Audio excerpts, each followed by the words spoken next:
ಮಳೆಗಾಲ ಮುಕ್ತಾಯದ ಹಂತಕ್ಕೆ ಬಂದಿದ್ದರೂ ಇನ್ನೂ ಮಳೆಯ ಅಬ್ಬರ ನಿಂತಿಲ್ಲ. ದೇಶದ ಕೆಲವೆಡೆ ಈಗಲೂ ಮಳೆಯಾಗುತ್ತಿದೆ.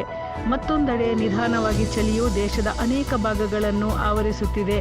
ಕರ್ನಾಟಕ ಸೇರಿದಂತೆ ಇತರ ಪ್ರದೇಶಗಳ ಹವಾಮಾನ ವರದಿ ಹೀಗಿದೆ. ಫೆಂಗಲ್ ಚಂಡಮಾರುತವು ನಿನ್ನೆ ಅಂದರೆ ಡಿಸೆಂಬರ್ 1ರಂದು ದಕ್ಷಿಣದ ರಾಜ್ಯಗಳಲ್ಲಿ ವಿಶೇಷವಾಗಿ ತಮಿಳುನಾಡಲ್ಲಿ ಭಾರೀ ರಾದ್ದಾಂತ ಸೃಷ್ಟಿಸಿದೆ.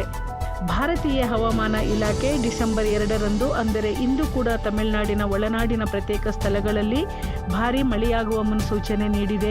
ಹವಾಮಾನ ಇಲಾಖೆ ಪ್ರಕಾರ ಡಿಸೆಂಬರ್ 2, 3, 4ರಂದು ಕರ್ನಾಟಕದ ದಕ್ಷಿಣ ಒಳನಾಡು, ಕೇರಳ ಮತ್ತು ಮಹಾರಾಷ್ಟ್ರದಲ್ಲಿ ಭಾರೀ ಮಳೆಯಾಗುವ ಸಾಧ್ಯತೆ ಇದೆ ಮತ್ತು ಡಿಸೆಂಬರ್ 2ರಂದು ಆಂಧ್ರಪ್ರದೇಶ, ರಾಯಲಸೀಮಾ ಮತ್ತು ಯಾನಂನಲ್ಲಿ ಸಹ ಮಳೆಯಾಗುವ ಸಾಧ್ಯತೆ ಇದೆ. ಬೆಂಗಳೂರಿನಲ್ಲಿ ನಿನ್ನೆ ಸಂಜೆಯಿಂದ ಮಳೆಯಾಗುತ್ತಿದ್ದು ಇಂದು ಬೆಳಿಗ್ಗೆಯೂ ಮುಂದುವರೆದಿದೆ. ಉಳಿದಂತೆ ದಕ್ಷಿಣ ಕನ್ನಡ, ಉಡುಪಿ, ಉತ್ತರ ಕನ್ನಡ, ಹಾಸನ, ಮಡಿಕೇರಿ, ಕೋಲಾರ, ಚಿಕ್ಕಬಳ್ಳಾಪುರ, ಚಾಮರಾಜನಗರ, ಬೀದರ್, ಮೈಸೂರು, ದಾವಣಗೆರೆ ಸೇರಿದಂತೆ ಕರ್ನಾಟಕದ ಹಲವು ಜಿಲ್ಲೆಗಳಲ್ಲಿ ಮಳೆಯಾಗುತ್ತಿದೆ. ಕೋಲಾರ, ಮೈಸೂರು, ಬೆಂಗಳೂರು ಗ್ರಾಮಾಂತರ, ಮಂಡ್ಯ ಹಾಗೂ ಚಿಕ್ಕಬಳ್ಳಾಪುರ ಜಿಲ್ಲೆಯ ಶಾಲಾ ಕಾಲೇಜುಗಳಿಗೆ ರಜಾ ಘೋಷಣೆ ಮಾಡಿ ಜಿಲ್ಲಾಧಿಕಾರಿ ಆದೇಶ ಹೊರಡಿಸಿದ್ದಾರೆ.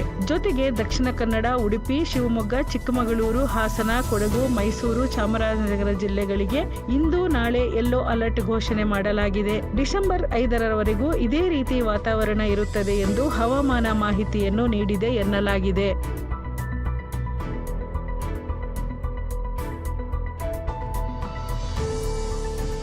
ಮೆಂಡು ನ್ಯೂಸ್ ನೆಟ್ವರ್ಕ್, ಸತ್ಯದ ಕನ್ನಡಿ.